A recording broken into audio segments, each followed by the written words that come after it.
we may as well start. If everyone's okay with it being recorded, we're going to record it so other people can watch it at a later date. Feel free to keep your cameras off the whole time if you don't feel comfortable being recorded, but also put them on if you want to ask some questions at the end if you feel comfortable. So, hi everyone, thank you so much for joining us today. Over the next 40 minutes or so, we're going to be hearing from the incredible Destynee. But before I introduce, I'll just give a quick rundown of how this session is going to work. Destynee will be answering some of our most popular questions that we've been sent in, and during that time, everyone will be on mute. However, feel free to put other questions into the chat for me to ask Destynee later, or alternatively, let me know that you would like to ask a question. I can unmute you so you can ask it yourself. So without further ado, it's a pleasure to welcome Destynee to speak to us today. Thank you. Hi, Erin. How are you doing? I'm good. It's an absolute honour to be able to speak to you. I'm sure a Zoom with Investment Society is very different from your previous Sky News and ITV News appearances. Do you know what? This is probably one of the most important, though, because I remember being at uni and this kind of conversation is invaluable. So I'm very privileged that you guys have reached out. Well, we're so lucky to have you. So would you mind telling us a bit about yourself for those who haven't read the poster? Yeah. So I feel like I'm just your average girl, really, but I have done 8 years now in the financial industry, working back office, that is. And I've recently published a children's book as well. So at the moment, I'm wearing a couple of hats with trying to balance two very different careers at the very same time and give them 100% of me at the same time. So with regards to your career, how did you start? How did you get into finance, and what made you decide that as your career path? Yeah, so very interestingly, I didn't do like a business course or a finance course. I actually studied psychology I graduated in 2009. So it's been a little minute. But I did psychology, and I actually wanted to further my degree as a psychologist and go straight to doing a PhD, because I got good enough grades where I didn't need to do a master's. I could have gone straight to the PhD course. But I remember speaking to the guidance counselor, and she said to me that, oh no, you need some life experience before you can be like a clinical psychologist or a counseling psychologist. And as offended as I was back then, I'm not anymore, because I realized how poor I would have been as a counselor if I hadn't got life experience, because I'd literally be doing textbook type remedies and nothing. There would have been a lot less empathy there, because I wouldn't have known what life would have taught. So I decided to continue. So while I was at university, I worked as a cashier for Lloyds. At the time, it was called Lloyds TSB. And once I graduated, I just decided to continue on working for Lloyds, but try to figure out a way that I could get back office.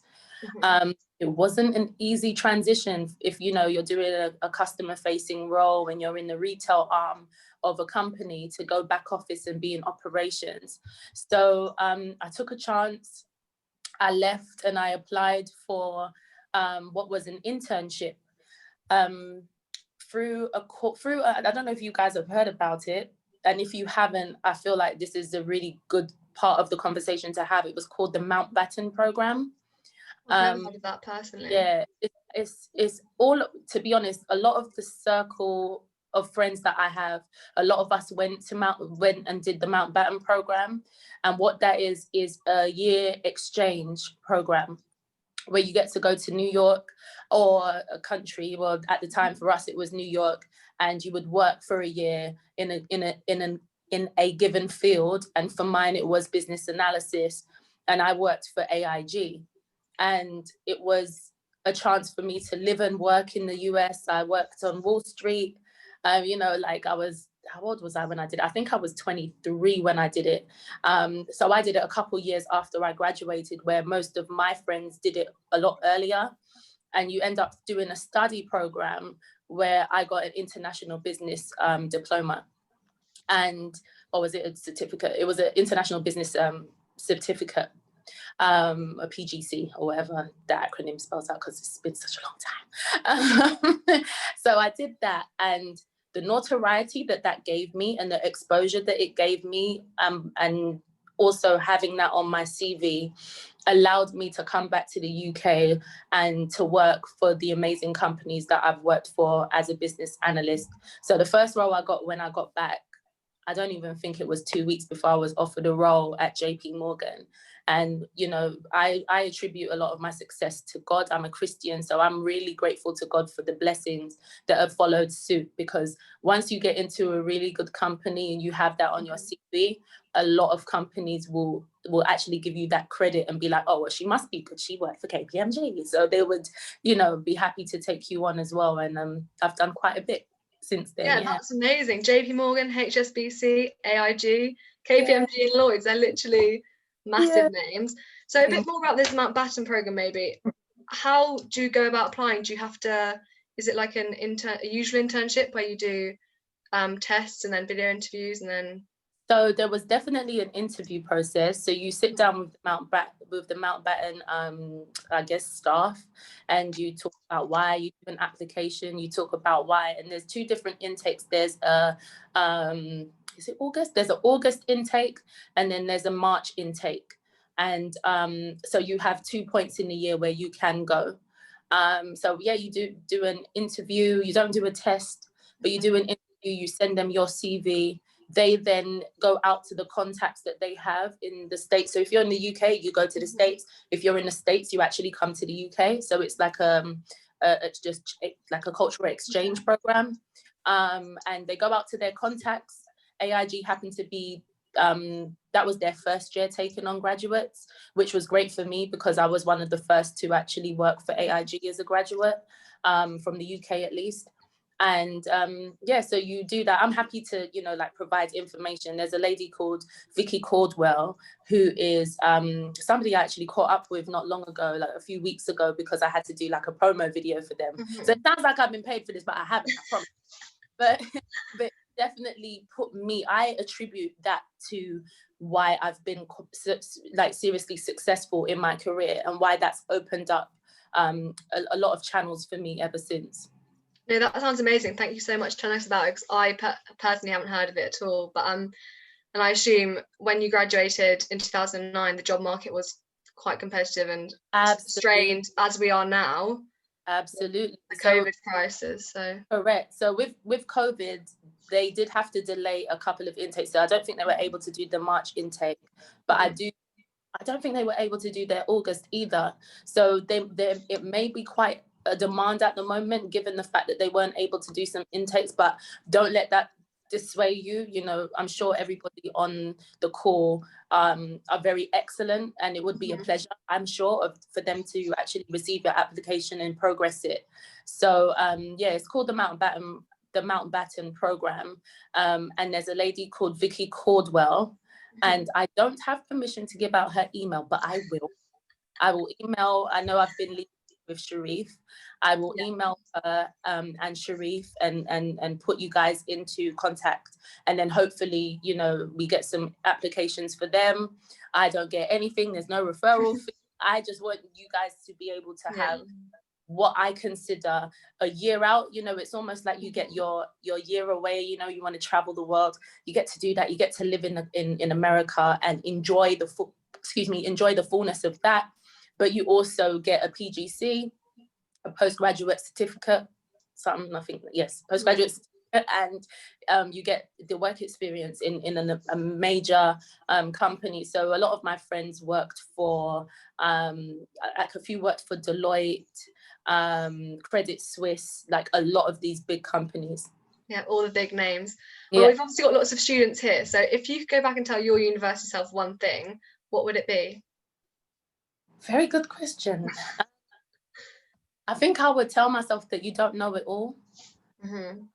I realize now that back then I really did think that I knew it all. That you know, I'm a senior now. I'm about to graduate. I've you know, I'm not a freshman. We don't call it freshman here, but I'm not a first year anymore. Like, I'm senior. I know what I'm doing. You know, you're the big person on campus, and you've got all your youngers now. And there's a tendency to think that you've got the world figured out, and I didn't. And I don't think, and that's why I mentioned that I took offense, to when the lady said you need life experience, I was like, I've got life experience, I'm 21. Like, and I really felt like I did, but life has a funny way of showing you that you really don't know it all, and that you should be humble and be open to continuing to learn.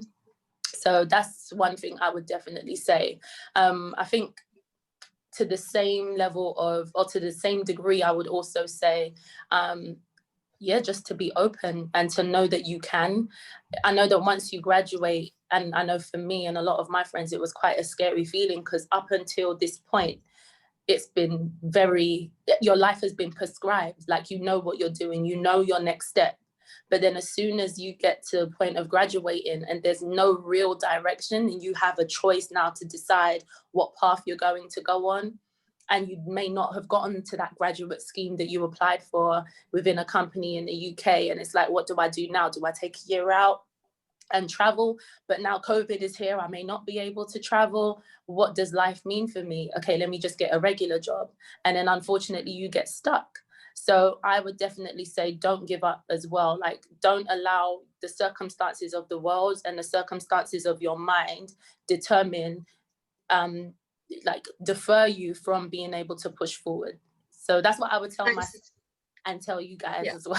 No, thanks for that advice. I think we need it. A lot of us are feeling quite pressured with the graduate jobs and not being able to have a gap year, if that would be the backup plan usually, I suppose. Yeah. Thanks for that advice. That's great. And what was the best piece of advice you received in your career that someone else has given you? Would it be along the same lines?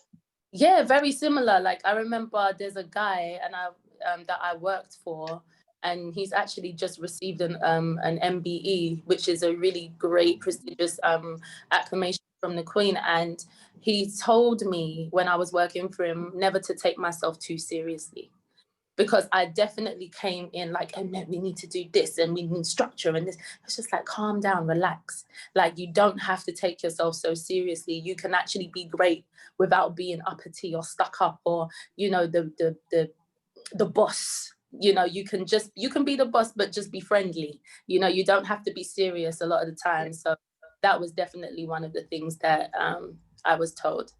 So how do you carry that on in your day-to-day at Lloyds? What does your routine entail? So one thing that I love about my role is that there is no routine. Every given day is different. Mm-hmm. And I like that flexibility because I'm not a rigid person. I like to think I've got a creative mind. So having that same routine all day, every day would definitely be something that would stifle the type of personality I have. But, you know, you do have, you know, you wake up, I go to the gym, I log on, I check my emails, I do the work that I've got. If I've got deadlines, there's always a lot of meetings to have, might have a couple presentations to do. But then, you know, making sure that you take that break at lunch, that's something I fail to do a lot of the time, which is not a good thing, because you need to give your brain some food and take yourself out of the situation so you can come back refreshed and effective. And the same thing after you finish work is to switch off, because it's very difficult to switch off when work is now my home, where I live. So when I'm in my in my little like cave area in my house where my laptop is set up, all I think is about the task that I've got to do. And I need to do better at putting that away, so that it becomes a dining room table again. And I put my place settings down and wait for the guests that are never going to come during Rona. It must be really hard with Corona, working from home in such an intense job. How have you coped? I've gone to the gym. Like, the gym has definitely been a very good coping method for me. I've always loved to stay active. I also have a puppy, so she takes me out a couple times a day. She's 7 months old. I got her during lockdown for the very reason of being lonely. So I've that's brought a lot of structure to my day, because I know that I'm gonna have to go in the morning. I have to take her for a walk. I need lunch, and then you know, and thank God I've got my book, so I often have to go to the post office as well, and then I'll take her out in the evening. So I get to do a lot of fresh air. I get a lot of fresh air during my day. That's good. And in light of Black History Month, would you mind sharing some experience of being a Black female in a heavily generalized, assumed white male dominated sector? Yeah, I don't mind at all, because it's literally my life.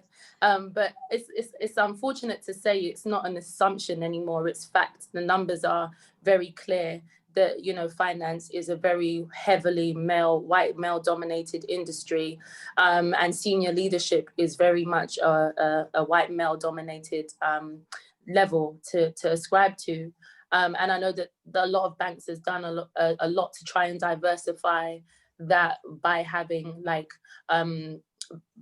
targets of trying to get women in leadership. So there's, like, you've probably heard it a lot, that there was a big push of trying to get women in leadership.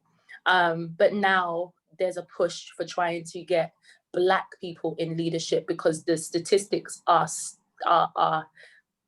terrible. Mm-hmm.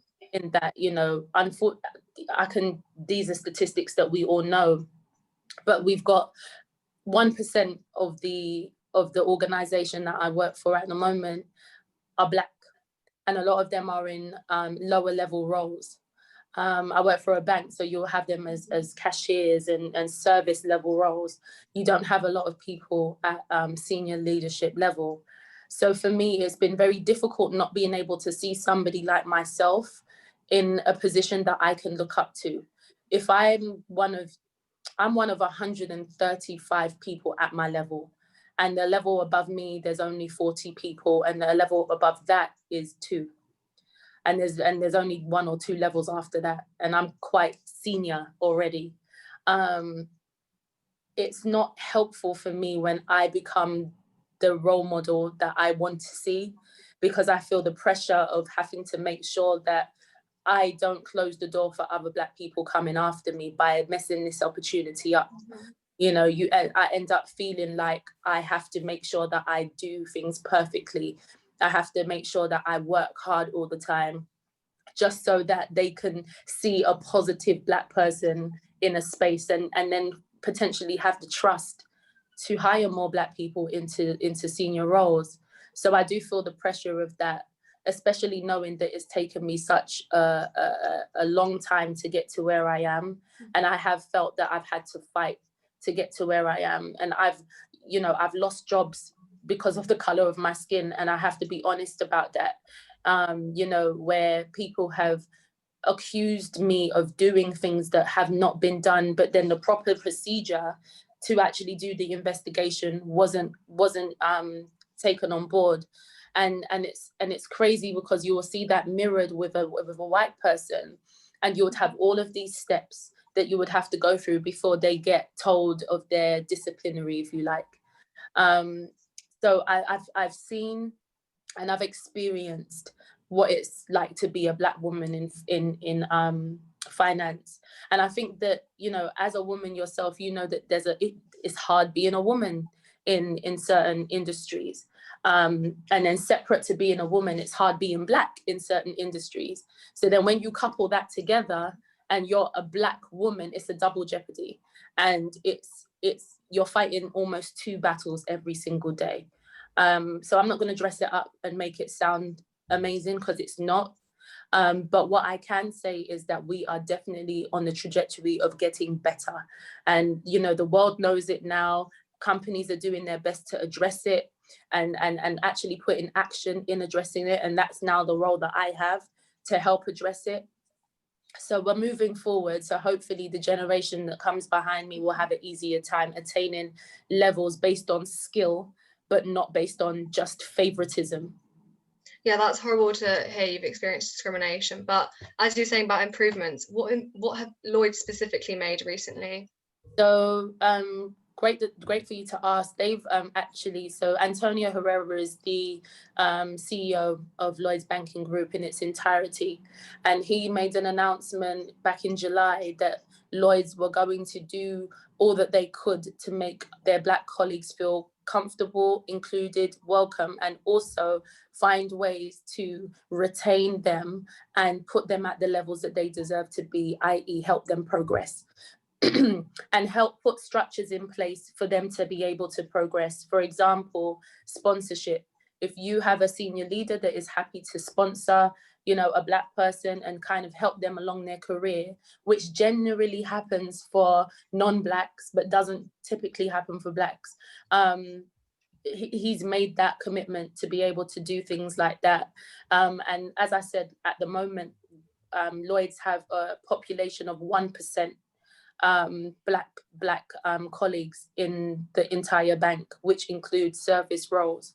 So they want to go from 1% to 3% by 2025. That's absolutely shocking. That is actually a terrible statistic, but I'm glad that Antonio's... Yeah, sorry to interject, but it's funny you say that it's shocking, but Lloyds is actually one of the better served in companies with black people. They actually lead that statistic in a lot, when compared to other financial industries. They have less than 1%, some of them. Wow, that's crazy. What do you think needs to happen in the future, apart from obviously mentorship and everything? How do you think it can become widely a more even representation? There needs to be representation, but I think the onus is on everybody now to actually accept that this is fact, and that it's not, some kind of reaction to what's happening politically, but it's actually fact that there are numbers and statistics that back up what Black people have been saying for a long time. And I think that needs to be accepted first, and for white people to become allies, because if you're, it's not enough not to be a non-racist. You actually have to be an ally to say, okay, I'm actually an activist now. I want to dedicate some of my time to actually help the lesser, and well, not that we are the lesser, but to help those that are in a lesser position. And so it's about advocacy and allyship. And I think that when we get to that point where you no longer need to be an ally because there's no longer an issue, we can all be equal. But until that time, everybody needs to jump on the same bandwagon. 100%. Thank you so much for sharing your experiences with that. Can we move on to your travel now? Because that's a big part of what I've researched about you. So congratulations for traveling to 30 countries before 30. That's an amazing achievement. I'm very jealous. I hope I can do that. So how do you juggle both work and travel, all whilst writing a published children's book? Not very well. You clearly are. Well, I mean, there's a lot of late nights. There's a lot of early mornings, but I think it's because of the passion that I have for what I do. So I want to make it work. So if there's a spare hour in the day, I'm going to use that hour. I'm probably not watching TV. I'm probably not doing something like scrolling on Instagram. I'm actually using that time to get to where I want to be. I'm not always that focused or driven. Some days it does take a long time for me to get driven.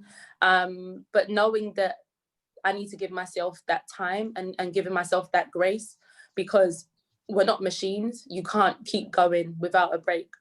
So I make sure that I do that as well.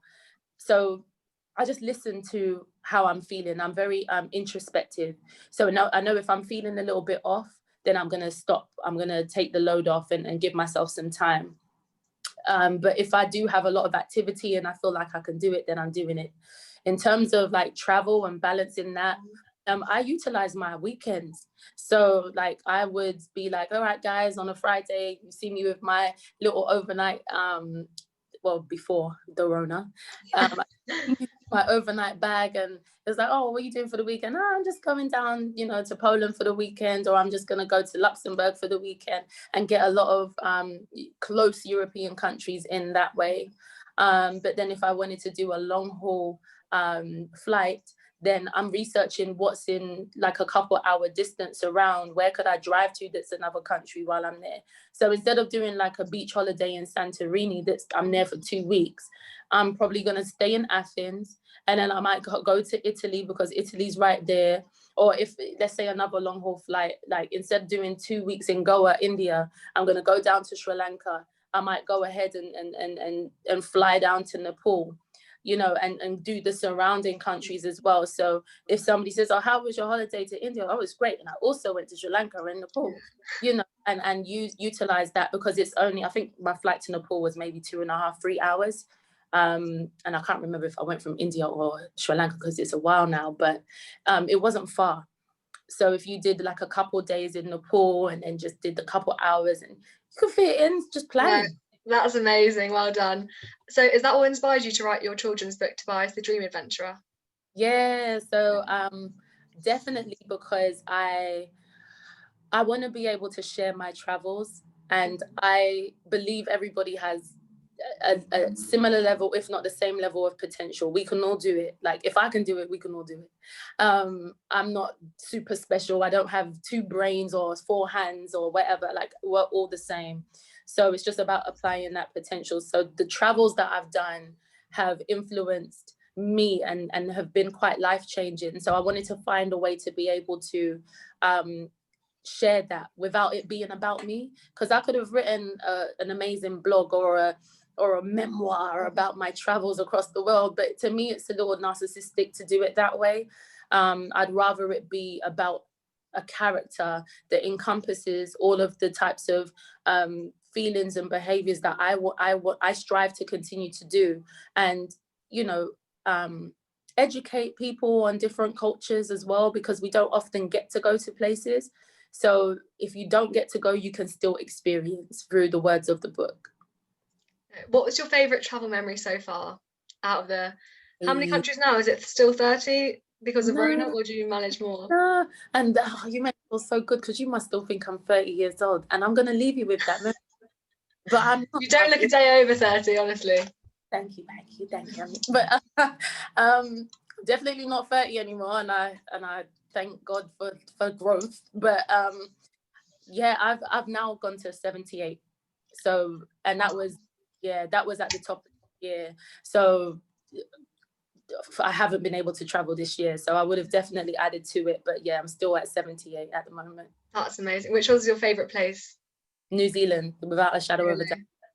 Yeah, the types of the landscape, the foliage, the kinds of greens that I saw, because of the volcanic land that it's actually built upon, and the minerals in the soil. There's shades of green that I've never seen in my life, and I'll probably never see again until I go there.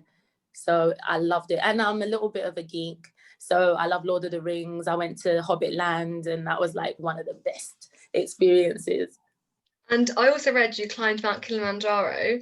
So you're clearly very motivated. How do you keep this up? Because I feel like a lot of people are struggling right now with Corona, travel bans. Yeah. Well, so I'm quite an adventurous person. Like, if I'm gonna go somewhere, I want to do something epic. Like, I don't want to. I'm not the type of person to go on a beach holiday and all I do is get a suntan. I don't need to do that. I want to go to and have an experience, a tangible experience that I can come home from and be like, yeah, that was epic. I've got something to talk about.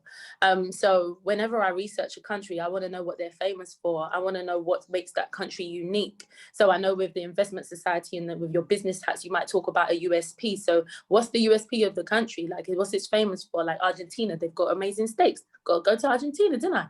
What about, Peru, Machu Picchu? Got to go there. Got to see what the Inca people did back then, So I have to make it epic. So when it came to Africa, I love mountains. I've always wanted to climb a mountain. I don't think I've ever been physically fit enough to climb a mountain. And yeah, Kilimanjaro just happened to be something that I thought, you know what, why not give it a try? So with one of my really good friends, we went and we sojourned up, went to Tanzania, climbed Kilimanjaro. I gave up probably every step I took. You have to continue to try, and you have a lot of people and support around you as well, with other climbers, with porters. And yeah, so keeping motivated wasn't down to me and my own motivation. It was because I was surrounded by some amazing people. So during a time now where we can't travel, I know that it's not even that easy to see your loved ones, but you do have, I guess we're allowed our bubbles, unless you're in total lockdown, but we're allowed our bubbles, but just utilize people. I feel like this time has shown us, if any, that we need people, that we're not supposed to be alone. No man is an island. So reach out to your loved ones and make sure that they're good. Spend time on Zooms if you can, FaceTime and WhatsApp video, and make your memories this way until we can go and make them more physically later. That's great advice. Thank you so much. I'm just a bit conscious of time now, so I was thinking we should open the floor up to other students who want to ask some questions. Good. So I'm just looking at the chat to see. Our first question was about the cost associated with the project, but David's put the link in the chat. So okay. Is there any cost associated with it? Yeah, there is. You have to pay for the course. 100% what the cost is now, because it was different when I did it. I did it ago now, so it's showing my age. But it is worth it, you know, and you don't have to pay. Once you've paid all of the fees, you also get a stipend while you're there. So I think you get paid every 2 weeks. So you can, like, to live, to pay rent. You know, so you're not out there like spending for yourself and eat cereal. You can, and if you save before you go, then you can also take a bunch of money with you. So Yeah. Very true, thank you. Ethan has a question that he wants to ask. So if Ethan, you would mind putting your microphone on and doing that? Sure. So nice to meet you. So you've obviously been in the finance industry for about, you said, 8 years now. Out of all the banks you've worked for and all the financial industries that you've been in, you know, when we're applying to internships in banks, they always ask us, how do you fit into our culture? Now, I think a lot of the culture that is online is, you know, teamwork, integrity, merit. How would you say each bank makes itself stand out from its competitors? And yeah, what's your experience been of each bank's culture? Well, I think that there's a lot of values that banks share, especially when banks are like public trading companies. You have to be based on really good values, because you have to be in line with what your shareholders want to see, as well as be accountable to your shareholders and your board of directors.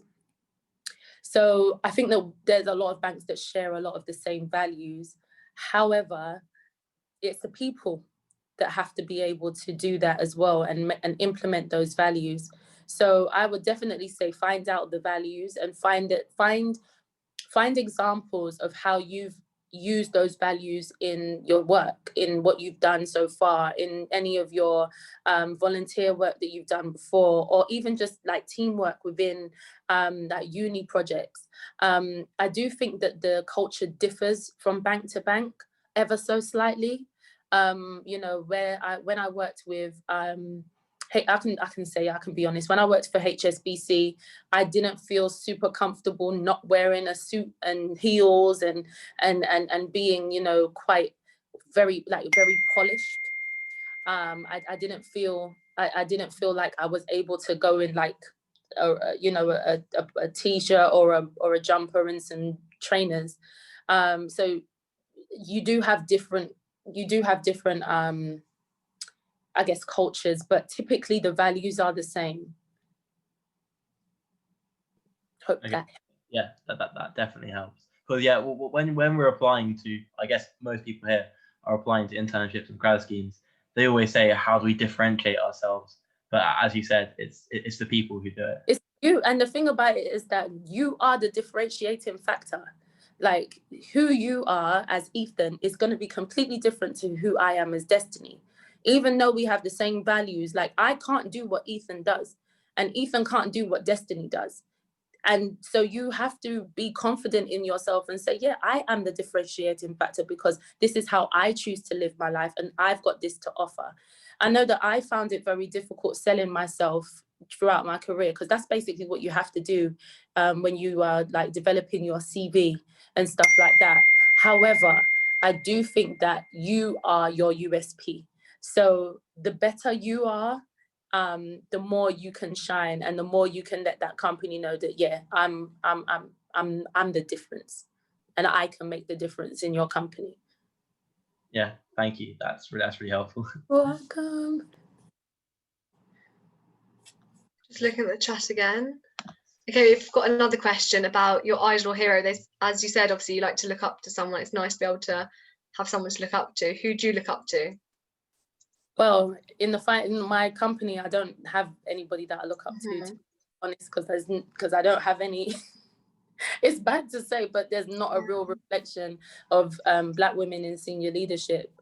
But in all honesty, like, I have the most incredible circle of friends and family. My sister is the first Black person to be a consultant anaesthetist in Guy's and St. Thomas's. So she's broken history, and she's a hard worker. And so I look up to her. My elder sister, she works in tech, and she was one of the people that got furloughed. And she was just like, oh, you're going to furlough me? Cool, I'm going somewhere else. And she managed to, in a time where jobs are scarce, she got a management role for Amazon. And it's like, yeah, it's like, and so it's because I have a lot of determined women around me. Those are the people that I look to for a lot of my inspiration. That's amazing, thank you. We've got another question saying, do you think it's crucial to have a mentor throughout your career? I don't think it's crucial, but I do think it's important at different points in your career to have a mentor. If you're fortunate enough to have a mentor throughout your whole career, then that's great. But I don't necessarily think it's practical, because you do have to be able to trust yourself and your own judgment at some points. So I definitely think getting a mentor will be helpful, but also believe in yourself, and also putting yourself in a position to be a mentor as well, because somebody that is, younger than you and that has the same aspirations you once did needs to know and needs to be able to look to you as well. So. Thank you.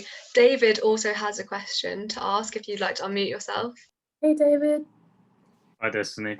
Yeah, I know you said that you didn't specifically want to write a more adult book about your travels, but do you think that you'd write another book in the future? Is it something that you're considering? And if so, would it be a sequel to Tobias, one you've written already, or maybe something completely different?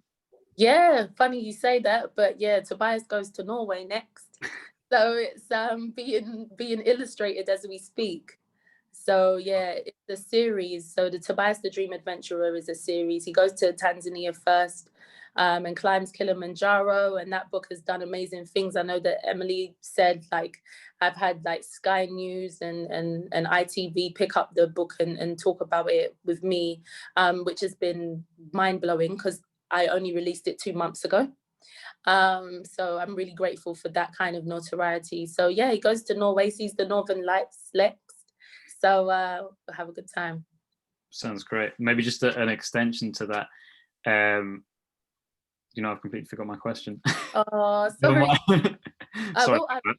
This will jog your memory, but I know you did say that I wasn't thinking about writing for adults yet. I do see that changing, because I do feel like this has awakened a new part of me. I always wrote a journal every night before I went to bed about my day, about how I was feeling, because it was quite cathartic for me. And it actually allowed me to vent and get out a lot of my negative emotions and focus on what has gone well during the day and continue to stay positive. So I have a lot of mature writing that I've done in my personal life that not necessarily share those memoirs, but I can write for an older audience. So that could be something I consider to do later. Right. Sorry, I remember my question. In relation to that, obviously, writing a book isn't for everyone, and it's difficult. So what was the biggest challenge in doing it, especially as a kid's book? Two different challenges for two different reasons, and they are in equal measure difficult. The first is believing in my own words and my work. That took me a long time. I actually wrote the book in an evening. It flowed. It was like I just kept writing, especially because it was based off, although through a childlike lens, it was based off of my own experiences. So I didn't have to look for anything that I needed to incorporate. I already knew what happened to me, so it was easy to write. And I believe I'm a storyteller in the way that I answer questions. I probably talked Emily's ear off by now, but so it came quite easy. And then, but it was believing in it, that it was good enough. Oftentimes I know that at any point in our lives, we get that imposter syndrome where you don't feel like you're good enough and you question why you are where you are. But that's a lie. you are where you are because you're supposed to be and you're equipped to be. So I needed to get a lot of confidence in my work because I did, number one, it was the first time I had written, and I was like, is anyone going to like this? What are they going to think? It's probably rubbish. I'm not going to put it out. And I sat on it for maybe a year and a half before I actually pursued it properly, which added to the time and the reason why it's taken 4 years. Then in addition, so in equal measure, it was also publishing. Going down the road of choosing whether or not you're going to go for a traditional publisher, and most of them actually request authors. They don't take submissions. Really? So yeah, so that was quite difficult to navigate, but I'm glad that I managed to, because the route that I took was self-publishing, and I went with Troubadour Publishers, who is a self-publishing company, but they're very, very specialized, and you do have to submit your work to them for them to want to work with you. And I don't believe I would have had the amount of press and media attention had I gone with like a traditional publisher. Like there's been no advertising, but I've had a lot of love, you know, so I'm really glad for it. That's great. Thank you so much. Thanks. You deserve the love. Anyway, we've got another question from Param, if you want to unmute yourself. Yep. So first and foremost, thank you so much for the insightful talk, Destynee. I know I found it really, really insightful, and also I could relate to a lot of what you were talking about. So that was really great. I wanted to ask you a question specifically to do with entering the world of finance, but potentially joining a few years after graduation. So I know the position that I know I find myself in, and potentially a few others in this Zoom call also find themselves in, is having a lack of sort of real world experience in sort of any workplace or in any professional environment, having a real lack of experience. So personally, I had an internship planned for last summer, which got cancelled due to the coronavirus pandemic. And since then, it's definitely been difficult to try and be able to put on paper for my grad scheme applications, the professional experience, which I haven't had the opportunity to get. So what sort of, I know you mentioned the Mountbatten program, but beyond that, is there anything else you could think of which could help students in positions similar to mine? And this just came to me because I don't have the perfect answer for you, if I'm honest, but anybody that can navigate Corona and being a student and being in this situation is worth hiring. So I would say when it comes, a lot of the time when people are looking at your CV and your application, they get the same answers all the time. What you want to do is to stand out, and authenticity stands out more than anything else. So draw on your experiences. You have to be able to plan. You have to be able to prioritize. You're a project manager of your own life, because you're having to navigate being in university, not being able to see your parents and your family, but still have to apply yourself and get good grades. And then have this, I know they did it with the GCSE people, but having the fear of, are they going to do the same algorithm thing to give me my grade, even though I've worked hard? Like, you've got to navigate all of these very difficult situations. Write about that. If that doesn't show that you're a professional because you're still pushing through, then that company doesn't deserve you, because you can't falsify an experience that you never have.